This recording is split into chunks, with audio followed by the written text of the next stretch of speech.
வணக்கம் மக்களே, நாங்க எப்படி செலிப்ரேட் பண்ணா உங்களுக்கு என்ன, நீங்க ஏன் இப்படி விமர்சனம் பண்றீங்க அப்படின்னு கொந்தளிச்சிருக்காரு ரஷித் கான். அதை பத்தி தான் இந்த வீடியோல பார்க்க போறோம். சாம்பியன்ஸ் டிராபி தொடர் பிப்ரவரி 19ஆம் தேதி தொடங்கி நடந்துட்டு வருது. விறுவிறுப்பா நடந்துட்டு வரக்கூடிய இந்த தொடர்ல அரையிறுதி போட்டிக்கு நியூசிலாந்து அணி மற்றும் இந்திய அணி முன்னேறி இருக்காங்க. மீதம் இருக்கக்கூடிய 2 இடத்துக்கு மற்ற அணிகள் போட்டி போட்டுட்டு வராங்க. இப்படி இருக்கக்கூடிய நிலையில தான் இங்கிலாந்தும் ஆப்கானிஸ்தான் அணியும் மோதினாங்க. அந்த போட்டியில ஆப்கானிஸ்தான் அணி முதல்ல பேட்டிங் செஞ்சு 50 ஓவர் முடிவில் அந்த அணி 7 விக்கெட் விழப்புக்கு 325 ரன்கள் எடுத்திருந்தாங்க. தொடக்க வீரர் இப்ராஹிம் சர்தான் அதிரடியா விளையாடி 177 ரன்கள் அடிச்சிருந்தாரு. அதை தொடர்ந்து 326 ரன்கள் எடுத்தால் வெற்றி அப்படின்ற இலக்கோட களம் இறங்கின இங்கிலாந்து அணி 317 ரன்களுக்கு ஆல் அவுட் ஆயிட்டாங்க. கடைசி வரைக்கும் த்ரில்லாவே போயிட்டு இருந்த போட்டியில ஜோ ரூட் அதிரடியா விளையாடி சதமடிச்சாரு. மற்ற வீரர்கள் பங்களிப்பு சரியா கொடுக்காதனால அந்த அணி 8 ரன்கள் வித்தியாசத்தை தோல்வியை தழுவினாங்க.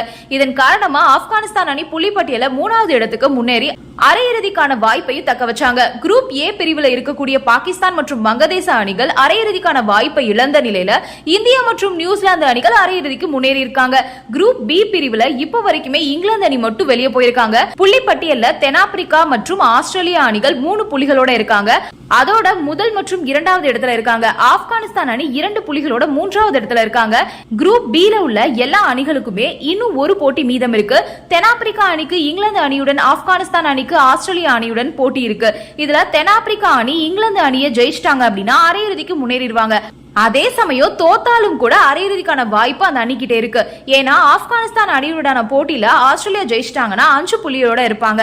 அதே மாதிரி தென்னாப்பிரிக்கா அணி 3 புள்ளிகளோட, ஆப்கானிஸ்தான் அணி 2 புள்ளிகளோட புள்ளிப்பட்டியல இருப்பாங்க. அப்படி இருக்கும்போது ஆஸ்திரேலியா அணி மற்றும் தென்னாப்பிரிக்கா அணிகள் அரையிறுதிக்கு முன்னேறுவாங்க. ஒருவேளை ஆஸ்திரேலியாவுக்கு எதிரான போட்டியில ஆப்கானிஸ்தான் அணி ஜெயிச்சிட்டாங்க அப்படின்னா 4 புள்ளிகளோட அரையிறுதிக்குள்ள முன்னேறுவாங்க. ஆஸ்திரேலியாவும் தோத்து தென்னாப்பிரிக்காவும் தோத்துட்டாங்க அப்படின்னா அங்கேயுமே தென்னாப்பிரிக்கா அணி தான் அரையிறுதிக்கு முன்னேறுவாங்க. அதனால ஆப்கானிஸ்தான் அணி ஆஸ்திரேலியா அணியை ஜெயிச்சிட்டாங்க அப்படின்னாலே போதும். இந்த ரன் ரேட்ல தான் வெல்லணும் அப்படின்ற எந்தவித கட்டாயமும் ஆப்கானிஸ்தான் அணிக்கு கிடையாது. ஆஸ்திரேலியா அணியை ஜெயிச்சிட்டா மட்டுமே போதும், அரையிறுதிக்கு முன்னேறிடுவாங்க. அதே மாதிரி கடந்த 2023 உலகக்கோப்பையில ஆப்கானிஸ்தான் அணி இங்கிலாந்து அணியை வீழ்த்தி சாதனை படைச்சாங்க. அந்த வெற்றி அந்த சமயத்துல அந்த அணிக்கு மட்டும் இல்ல, அந்த நாட்டு மக்களுக்கும் பெரிய ஆறுதலை கொடுத்துச்சு.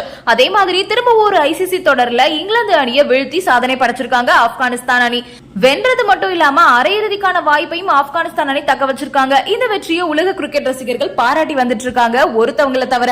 அதுதான் பாகிஸ்தான் வீரர்களும் ரசிகர்களும். அதுவும் இல்லாம ஆப்கானிஸ்தான் வீரர்கள் இந்திய கொடியை வச்சு செலிப்ரேட் பண்ணதையும், ஆப்கானிஸ்தான் ரசிகர்கள் இந்திய பிளாக வச்சிருந்ததையும் பொறுக்க முடியாம பாகிஸ்தான் ரசிகர்கள் மற்றும் முன்னாள் வீரர்கள் கண்டபடி விமர்சனம் பண்ண அதை பார்த்து கொதித்து போன ரஷித் கான், நாங்க எப்படி செலிப்ரேட் பண்ணா உங்களுக்கு என்ன, எதுக்காக தேவையே இல்லாம கண்டபடி விமர்சனம் பண்ணிக்கிட்டு இருக்கீங்க, எங்களுக்கு என்ன தோணுதோ அதைத்தான் நாங்க செய்வோம் அப்படின்ற மாதிரி விமர்சனம் பண்ண பாகிஸ்தான் ரசிகர்கள் மற்றும் முன்னாள் வீரர்களுக்கு பதிலடி கொடுத்திருக்காரு ரஷித் கான். நன்றி, வணக்கம்.